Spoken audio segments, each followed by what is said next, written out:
এখন ভোর 4:30 আর আমাদের প্ল্যান রেডি। প্ল্যান কি? এসো এসো সে কথাই বলবো। আমি তো জাস্ট ঘুরতে যাওয়ার কথা বললেই রেডি। সো সেই মতো রেডি হয়ে ব্যাগ প্যাক গুছিয়ে অর্ঘ আসতেই বেরিয়ে পড়লাম গন্তব্যের উদ্দেশ্যে। এখন কিন্তু ভোর 4:50 আর চারিদিকটা দেখো কেমন ঘুটঘুটে অন্ধকার। এখন প্রচণ্ড ঠান্ডা আর চারিদিকটা কুয়াশায় ঢাকা কিছুটা হলেও, তাই অন্ধকারটা এত বেশি মনে হচ্ছে। আমরা এখন বারুইপুর আর এই দেখো সকাল সকাল পাইকারি বাজার বসেছে। এখানে দেখো সবজি আর ফলের কত বড় বাজার। এই বাজারে কিন্তু সব কিছুরই দাম খুব কম থাকে।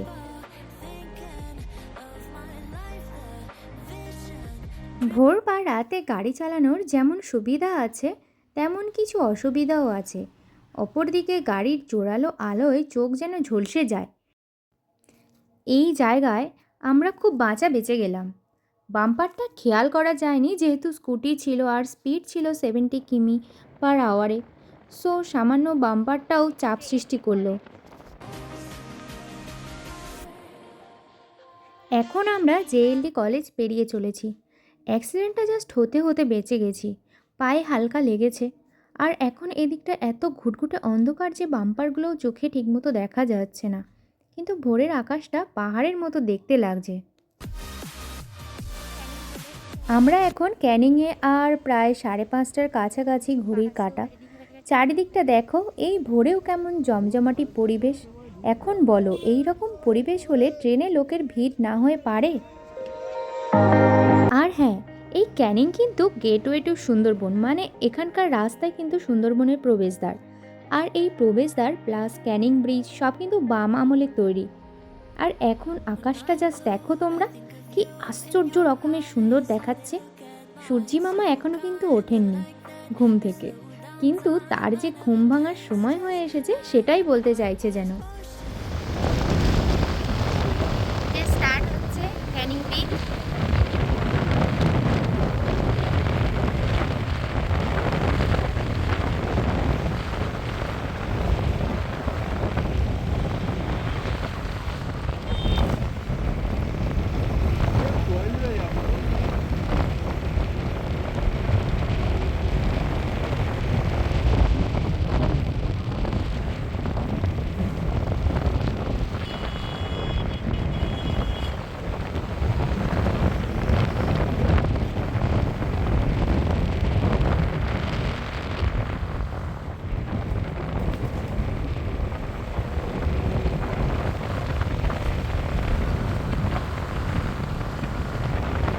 সামনে আমি আকাশটাকে দেখো, মাঝে মধ্যে পাহাড়ের মতো লাগছে।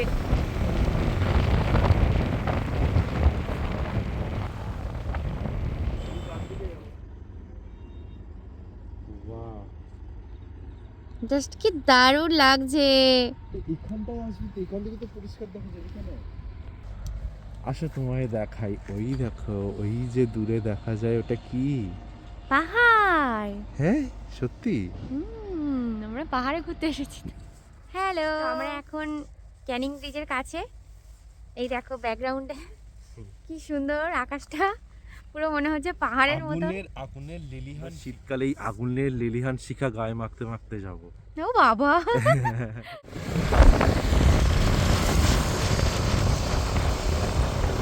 এইসব দেখার জন্যই তো সকালবেলা বেরোতে হয় ভাই।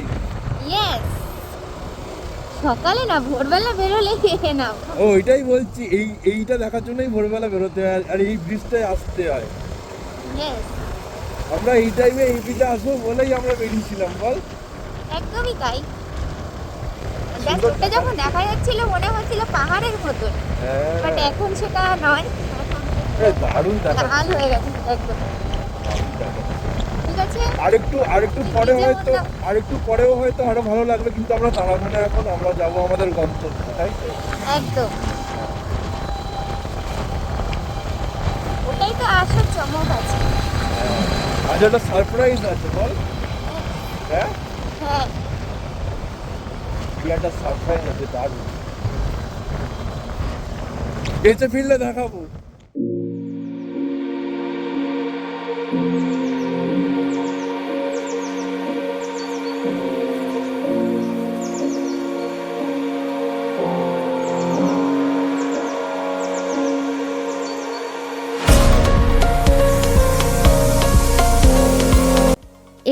বাসন্তী হাইওয়ে, অসাধারণ রাস্তা, খুব স্পিড তোলা যায় গাড়িতে। আর এখন প্রায়ই শোনা যায় এই রাস্তায় দুর্ঘটনার খবর। ছোটবেলা থেকে শুনে আসছিলাম রাস্তা খারাপ তাই নাকি দুর্ঘটনা হয়, আর এখন শুনছি রাস্তা ভালো তাই নাকি খুব দুর্ঘটনা হচ্ছে। আর আমার মতে বলে সচেতনতার মার নেই, তবে জীবন অবশ্যই আছে।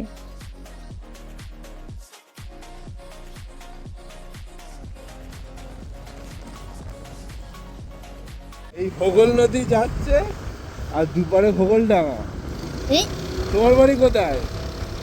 আমার বাড়ি ভোগল ডাঙা? এই বাসন্তী, ভোগল ডাঙা। চলে এসেছি বাসন্তী। দেখ, নদীর ধারে কি হয়? ডাঙা। ভোগল নদীর ধারে ভোগল ডাঙা, তাই তো? ভালো হচ্ছে। তাহলে কি?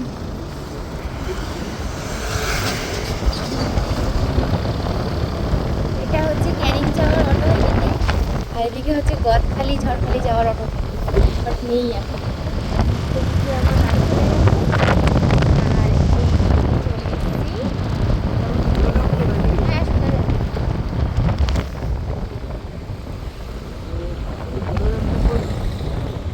এই যে চার্চ, যেটা বড়দিনে লাখের উপরে মানুষ হয়, কম করে 2-3 লাখ তো হয়ই। চার্চের ওখানে বিয়ে রয়েছে, বড় মাঠ রয়েছে, তিনখান ছাড়া করা।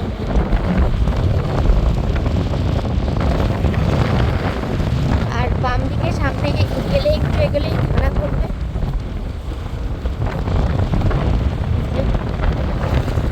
বাসন্তী থানা, থানার একটা বড় মাঠ আছে। এখন আমরা প্রায় বাসন্তী চৌমাথার কাছে, আর এখান থেকে গদখালি মাত্র 10 কিলোমিটার। 1 ঘন্টা সোনারপুর বাসন্তী চলে এলাম। হ্যাঁ তাই তো। 1 ঘন্টা চলে এসেছি। আমরা ওখানে 10 মিনিট দাঁড়িয়েছিলাম। তুমি দেখ এখন কটা বাজে? 6:06। আমরা এইদিকে ডান দিকে ঝড়খালি আর বাম দিকে গদখালি। আমরা আমরা নিলাম গদখালি। আমরা বেরিয়েছিলাম তখন প্রায় 5টার হয়তো 5-10 মিনিট আগে, কিন্তু আমরা ওখানে 5-10 মিনিট দাঁড়িয়েছিলাম, মানে পুরোপুরি 1 ঘন্টা সোনারপুর বাসন্তী। এসব কথা মাকে বলিস না, পেটাবে।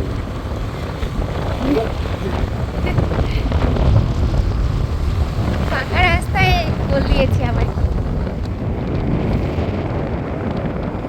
দারুণ লাগছে, পুরো লাল লাল।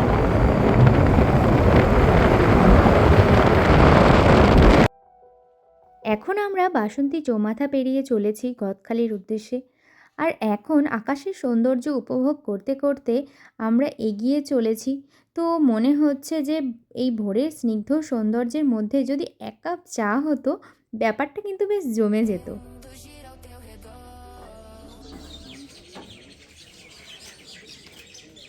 দেরি হবে নাকি? কোন জায়গা বলতো? ওই তো বাসন্তী না, কালীডাঙ্গা। বাসন্তী এরিয়ার মধ্যে, বাট কালীডাঙ্গা। ওই স্কুল পিছনে। ওইটা স্কুল কোথায়? ওইটা কোথায়? ওইটা কোনটা? ওইটা। সেই ওইটা? ইয়েস। দেখে মনে হচ্ছে কারোর বাড়ি। কাছে গেলে বোঝা যাবে, মাঠ আছে। এই চা, এখনকার মোমেন্টটা জাস্ট বি লাইক 1 কাপ চা খাস্তালের ওই সকালটা শুরু। চা খেয়ে গাড়ি ঘুরিয়ে আবার রওনা দিলাম গন্তব্যের উদ্দেশ্যে। আর এই যে সামনে কালীডাঙ্গা স্কুল। আগে ছোটোবেলায় সাইকেল নিয়ে বান্ধবীরা সবাই মিলে বিকালে ঘুরতে আসতাম, এখন থাক সে স্মৃতি।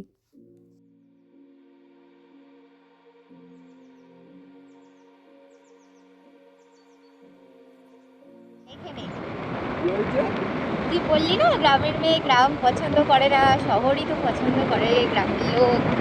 গ্রামের মেয়ে তুই তো কথাটা কি বলতো? কি?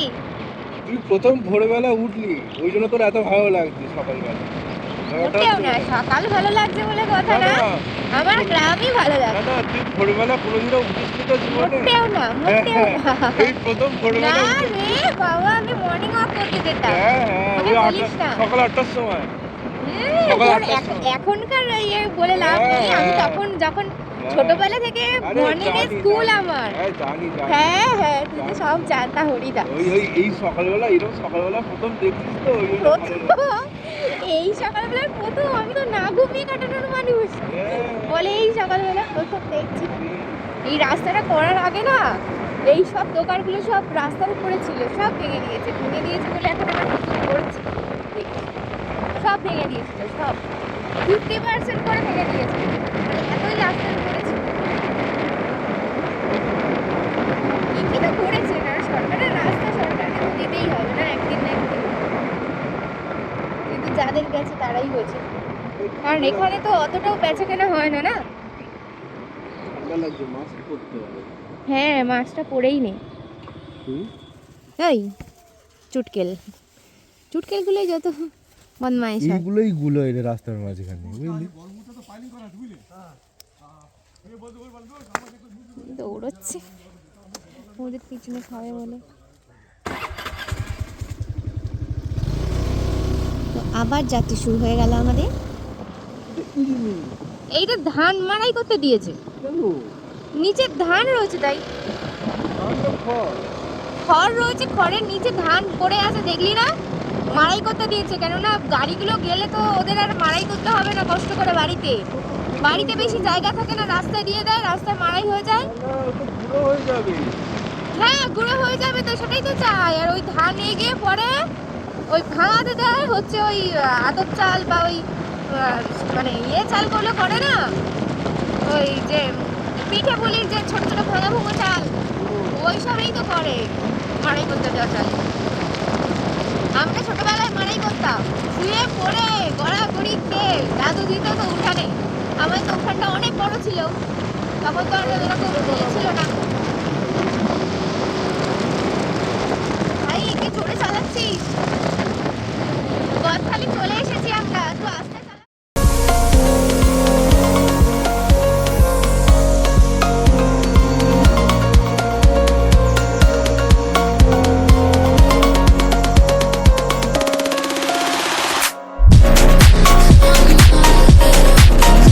খালি এই আস্তে কর, আস্তে কর। আর কতটা যাবি? ইচ্ছেটা কত? এবারে হচ্ছে বাইক স্কুটি নিয়ে সোজা উপরে তুলতে হবে, এইটা দিয়ে। ওইটা দিয়ে তুলতে পারিস, সেইটা দিয়ে তুলতে পারিস। কাউকে জিজ্ঞাসাই হবে। হ্যাঁ হ্যাঁ, ফেরিঘাটেই তো যেতে হবে বলছে। হ্যাঁ, ডান দিকে ফেরিঘাট, এখানে শুনতে হবে বিজয়নগর যাওয়ার। কি স্নিগ্ধ লাগছে না নদীর উপরে আকাশটাকে।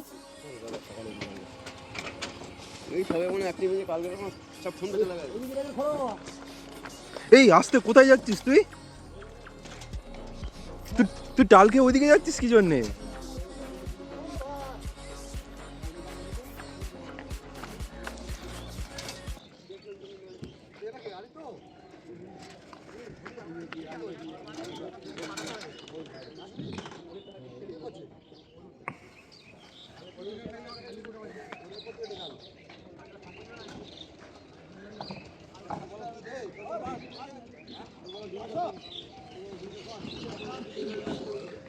সাবধানে তুলো দাদা।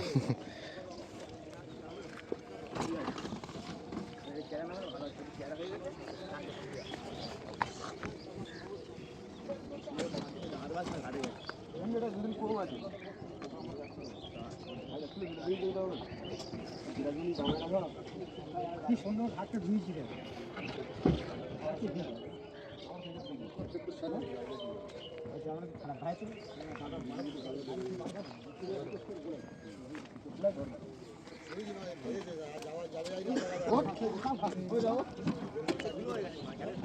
ভাই এখানে কি খুব স্লিপ আছে?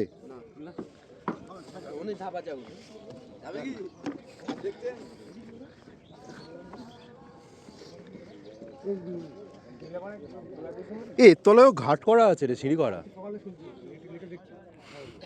হেভি লাগছে দেখ। ও এইটা ভুল হচ্ছে, এইটা বিরাজমণি, বিরাজমণি এইটা। এ বাবা জানে না, চণ্ডীপুর এ বাবা জানে না, গোসাবার চণ্ডীপুর গদখালি। এ বাবা আমি জানি না বলে আমাকে ভুলভাল বুঝিয়ে দিচ্ছিস, আমি জানি না বলে ভুলভাল বুঝিয়ে দিচ্ছিস, আমি জানি তুই সব জানিস সেখানকার লোক। এ বাবা ভুলভাল বুঝিয়ে দিচ্ছে, তাহলে তুই আমায় ভুলভাল বুঝিয়ে দিচ্ছিলি? হ্যাঁ আমি জানি না বলে তুই আমায় ভুলভাল বুঝিয়ে দিচ্ছিলি?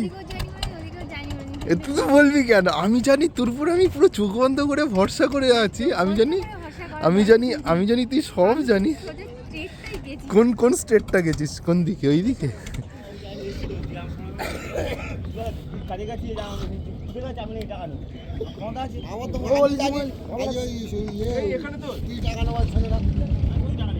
বাবা দাঁড়া দাঁড়া দাঁড়া, ওই তুই ওখানে বসতে পারিস, ওখানে দুজনের মতন বসে জায়গা থাকে যদি। পাগল নাকি বাবা, আমার ভয় না, ওইটাই বলেছি আমার ভয় লাগছিল। বস না, এখানে বস, এখানে আজকে বসা যায়, আচ্ছা বসা যায়, বসা যায়, এখানে বসার জায়গা আছে যথেষ্ট। নিচের তোরাতে বস, ভয় লাগলে। ধরে থাকার কিছু দরকার নেই, তুই বস আর রিল্যাক্স। আরে রিল্যাক্স রিল্যাক্স, এবার রিল্যাক্স। আরে নিচেরটাতে বস না, নোংরা না ওটা, ওইটুকু নোংরা লাগলে কিছু হবে না। যা আমাদের দুজনকে নিয়ে ছেড়ে দিল।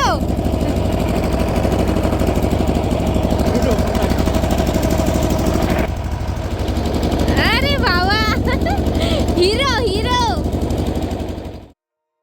তো আমরা এখন চলেছি বিরাজমণির দিকে, অর্থাৎ বিজয়নগর।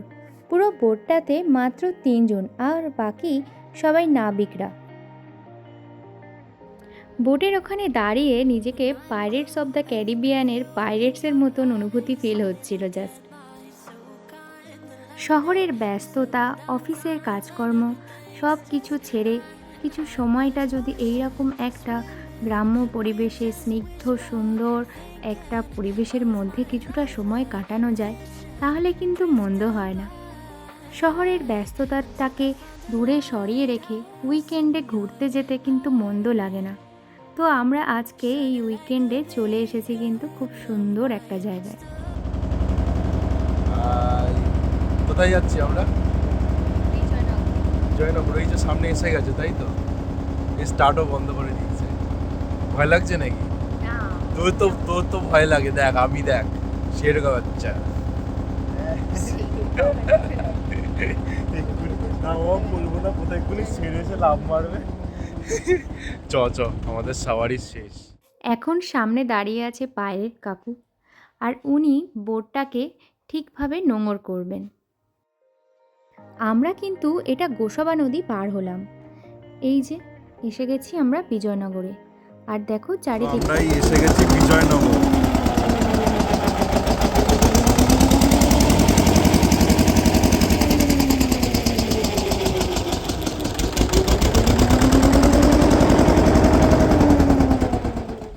চলে এসেছি বিজয়নগর, সরি বিরাজমণি।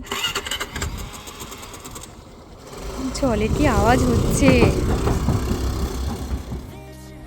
গদখালি বাড়ির সিঁড়িগুলো খুব ছোট ছোট ছিল, পা ফেলাই যাচ্ছিল না। অ্যাটলিস্ট এখানকার সিঁড়িগুলো অনেক বেটার গদখালি বাড়ির থেকে। আর এই দেখো, কিছু দেখতে পাচ্ছ তোমরা দূর দূরান্ত পর্যন্ত?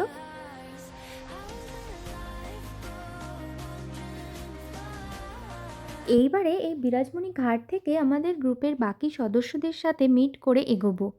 আর দেখো কত সুন্দর গ্রাম্য সৌন্দর্য চারিদিকে। বাবা দেবো, বিরক্ত করবি না, দেবো বলেছি। বাবা, ওদের আবার নামও আছে, বাবা মা আর এই চুটকি। চুটকি কোথায় চলে গেল? এই ওই সাইডে দে, ওই সাইডে দে। এই যে ফ্যামিলি চলে আসো। তিনজনকে তিনটে দেবো। হ্যাঁ, ওর থেকে নিয়ে এটা তোর।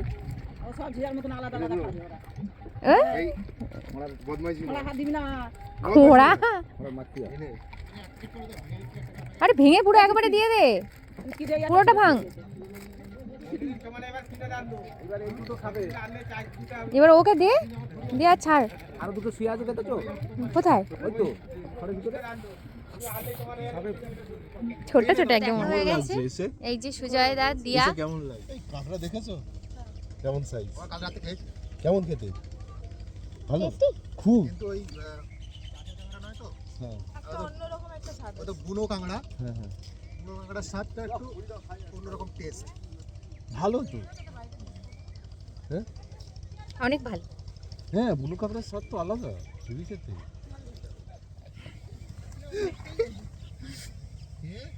পেটুক, পেটুক রাজ। ইয়েস আই এম এ পেটুক। সো আমাদের জার্নি স্টার্ট হয়ে গেল বিজয়নগর। মামার বাড়ি। এবারে সোজা গন্তব্যস্থল হচ্ছে সুজয়দার মামার বাড়ি। এটা কত নম্বর মামা আমরা জানি না। মামার বাড়ি হাড়ি মোজা ফিউচার নেই, আমাদেরও নাই তো। ঠিক আছে তাহলে ঠিক আছে। গ্রাম্য রাস্তা ধরে সুজয়দার মামার বাড়ির উদ্দেশ্যে এগিয়ে চললাম আমরা চারজন। দুদিকের পরিবেশ যেন ছোটবেলায় পড়া গল্প কথা, ঠিক যেন ভোরের পাখির মতন আমরা এগিয়ে চলেছি প্রাকৃতিক সৌন্দর্য গায়ে মাখতে মাখতে। যদিও এটা ওয়েস্ট বেঙ্গল, তবুও ঠিক যেন বিভূতিভূষণ বন্দ্যোপাধ্যায়ের লেখা আরণ্যক গল্পেরই কোনো এক অংশে আমরা এসে উপস্থিত হয়েছি।